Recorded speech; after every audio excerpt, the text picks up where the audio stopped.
সবাইকে আন্তরিক শুভেচ্ছা। আশা করি আপনারা সকলেই ভালো আছেন। আজকে উচ্চ প্রাথমিকের শিক্ষক নিয়োগ বিষয়ের বেশ কিছু গুরুত্বপূর্ণ তথ্য দিচ্ছি, তাই ভিডিওটি প্রথম থেকে শেষ পর্যন্ত ভালো করে শুনে বোঝার চেষ্টা করবেন।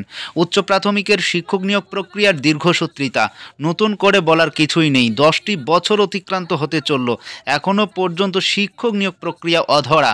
কবে এই শিক্ষক নিয়োগ প্রক্রিয়া সম্পন্ন হবে তা নিয়ে কিন্তু চিন্তিত যে সমস্ত প্রার্থী ইতিমধ্যেই আপার প্রাইমারির পরীক্ষায় পাশ করে রয়েছেন।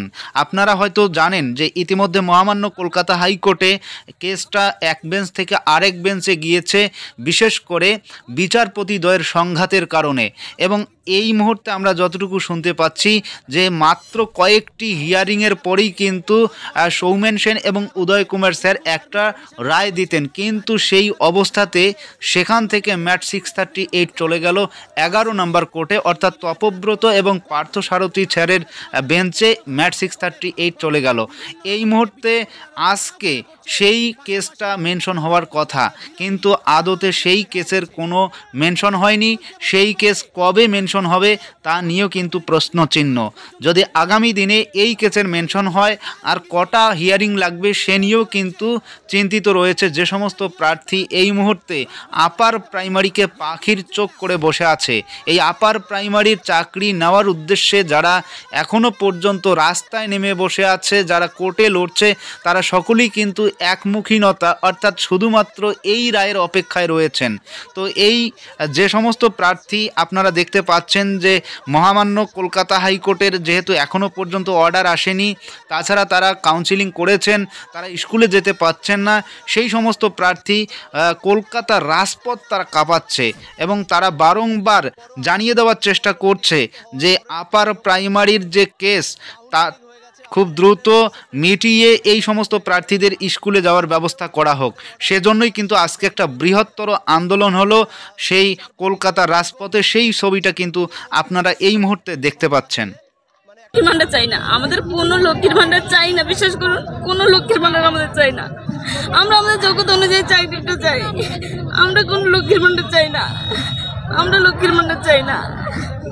লক্ষ্মীর ভান্ডার নেবো বলে আমরা এতদূর পড়াশোনা করিনি, সেই গ্রাম থেকে উঠে এসে এইভাবে আমরা এত লড়াই করে একটা চাকরি স্বপ্ন দেখেছিলাম। 10টা বছর অপেক্ষা করেছি, আর পাচ্ছি না।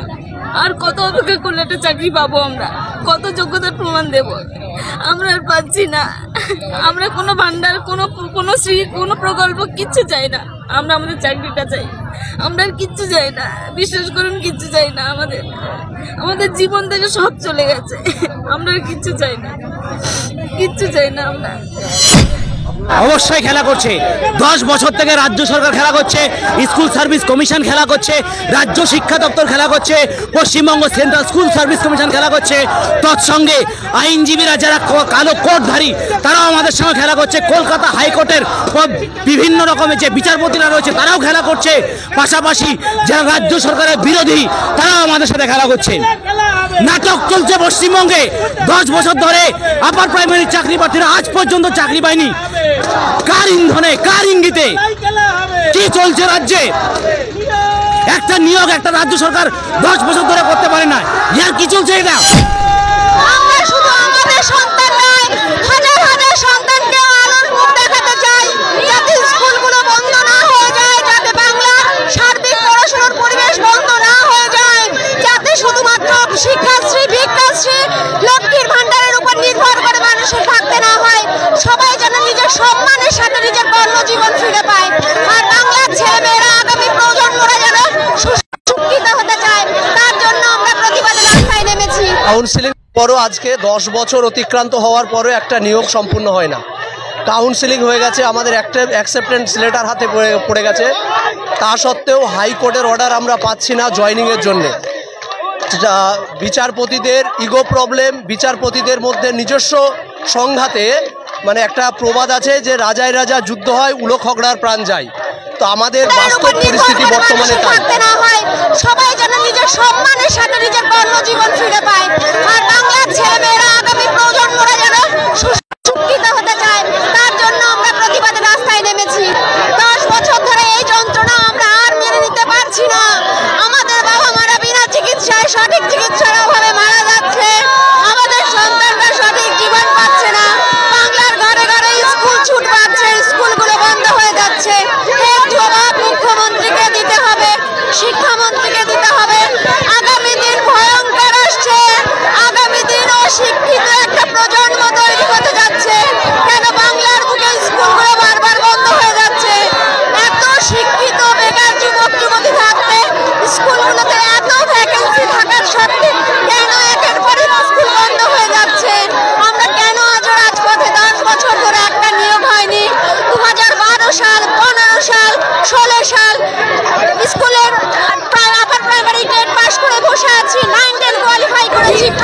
সরকার কি আপনাদের ভবিষ্যৎ নিয়ে খেলা করছে?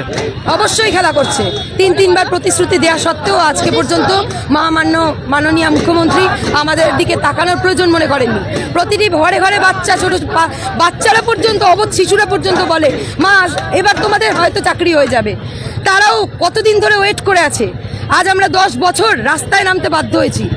আমাদের বাচ্চারা পর্যন্ত কাঁদে, বলে কবে তোমাদের চাকরি হবে মা? আমরা রাস্তায় মুখ দেখাতে পারি না, কেননা আমরা যোগ্য চাকরি প্রার্থী। এত বছর ধরে লড়াই করেছি, আইনি লড়াই করেছি, রাস্তার লড়াই করেছি। একবার কি মাননীয় আর মনে হয় না যে তার ঘরেও ছেলে মেয়ে থাকতে পারে, তাদেরও একটা ভবিষ্যৎ রয়েছে? আজকে অনেকের বয়স হয়ে গেছে, যাদের হয়তো আর চাকরি করার বয়স সীমা পার হয়ে যাবে, তখন কি উনি আরও 10 বছর সময় দেবেন চাকরি করার জন্য? আমাদের সোনালী দিনগুলো নষ্ট হয়ে গেছে, যেটা আমরা কোনোদিন ফিরে পাবো না। তাই ওনার কাছে অনুরোধ, শেষ অনুরোধ, এইবারে এই মাসের মধ্যে আমাদের যোগ্য জবাব দিয়ে যোগ্যভাবে স্কুলে যেন আমরা যেতে পারি। হয়ে যাওয়ার পরও কেন রাস্তায় নামতে হলো? আমাদের কাউন্সিলিং হয়ে গেছে প্রায় 3 মাস হয়ে গেল, কিন্তু এখনো অবধি আমাদের নিয়োগটা অধরা। আমাদের পুরো বিচার ব্যবস্থার প্রতি আমাদের আস্থা ছিল। আমাদের পুরো আর 2 দিন হলে হয়তো আমরা বিচার কিছু একটা পেতাম, সে আমাদের পরে হোক বা আমাদের পক্ষে হোক বা আমাদের বিপক্ষে হোক, কিছু একটা আমরা রায় পেতাম। কিন্তু ঠিক একদম লাস্ট মোমেন্টে হঠাৎ করে দুই বিচারপতির সংঘাতে দরুন আমরা সাফার হতে হলো। আমরা কেন এতদিনও পর্যন্ত আমরা এখনো জানি না যে আমরা কবে বিচারটা পাবো। মানে 10টা বছর অতিক্রান্ত হয়ে যাওয়ার পরেও আমরা এতদিন ধরে জানতাম যে কাউন্সিলিং হওয়া মানে, স্কুল পাওয়া মানে আমরা চাকরিটা পাচ্ছি, কিন্তু এখনো আমরা জানি না আমরা কবে চাকরিটা আদতে পাবো কি পাবো না, কিচ্ছু জানি না আমরা। অবশ্যই খেলা করছে। 10 বছর থেকে রাজ্য সরকার খেলা করছে, স্কুল সার্ভিস কমিশন খেলা করছে, রাজ্য শিক্ষা দপ্তর খেলা করছে, Paschimbanga central school service commission খেলা করছে। তৎসঙ্গে আইনজীবীরা যারা কালো কোটধারী, তারাও আমাদের সঙ্গে খেলা করছে। কলকাতা হাইকোর্টের বিভিন্ন রকমের যে বিচারপতিরা রয়েছে, তারাও খেলা করছে। পাশাপাশি যারা রাজ্য সরকারের বিরোধী, তারাও আমাদের সাথে খেলা করছে। নাটক চলছে পশ্চিমবঙ্গে। 10 বছর ধরে আপার প্রাইমারি চাকরি প্রার্থীরা আজ পর্যন্ত চাকরি পায়নি। কার ইন্ধনে, কার ইঙ্গিতে কি চলছে রাজ্যে? একটা নিয়োগ একটা রাজ্য সরকার 10 বছর ধরে করতে পারে না। ইয়ার কি চলছে এটা? নিজের যোগ্যতায় পরীক্ষা দিয়েছি, ইন্টারভিউ দিয়েছি, পাস করেছি, কাউন্সিলিং করেছি, এখনো পর্যন্ত স্কুলে যেতে পারছি না।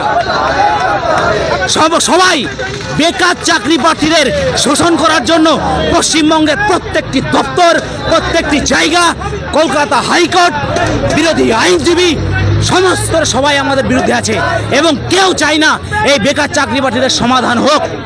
তাই আজকে এই 12ই ফেব্রুয়ারি আমরা রাজপথে নেমেছি। আমাদের দাবি যতক্ষণ না পূরণ হচ্ছে, স্কুল সার্ভিস কমিশনের জন্য হুঁশিয়ারি, রাজ্য সরকারের জন্য হুঁশিয়ারি, কলকাতা হাইকোর্টের বিচারপতিদের সম্মান জানিয়েই বলছি, ওনাদেরও পরবর্তী সময় যদি প্রয়োজন পড়ে তাহলে আমরা কলকাতা হাইকোর্টে অভিযানে অংশগ্রহণ করব। নাটক আপনাদের সমস্যা আপনারা মেটান, কিন্তু আপনাদের জন্য আমরা এত বছর ধরে কেন সাফার করব? আমরা আর এই কষ্ট সহ্য করতে পারছি না। এই যন্ত্রণা থেকে প্রত্যেকটা দিন ডিপ্রেশন, ঘুমের ওষুধ খেয়েও ঘুমোতে পারছি না। তাহলে এর সমাধান কি? তাই বিচারপতিদের কাছে অনুরোধ, আপনারা ডিলেমি না করে আমাদের চাকরির ইমিডিয়েট আমাদের জয়েনিংয়ের অর্ডারটা দিন। আর কোনো আমরা কিচ্ছু চাই না, আমাদের লাইফটা অন্তত আমাদের বাঁচতে দিন। এইভাবে না মেরে আমাদের বাঁচতে দিন, না হয় একেবারেই মেরে দিন আমাদের। এটাই দাবি আমাদের। লক্ষ্মীর ভান্ডার 500 থেকে 1000 বাড়িয়ে দিয়েছে। আমাদের লক্ষ্মীর ভান্ডার চাই না, আমাদের কোনো লক্ষ্মীর ভান্ডার চাই না। বিশ্বাস করুন, কোনো লক্ষ্মীর ভান্ডার আমাদের চাই না। আমরা আমাদের যোগ্যতা অনুযায়ী চাকরিটা চাই। আমরা কোনো লক্ষ্মীর ভান্ডার চাই না। আমরা লক্ষ্মীর ভান্ডার চাই না। লক্ষ্মীর ভান্ডার নেব বলে আমরা এতদূর পড়াশোনা করিনি।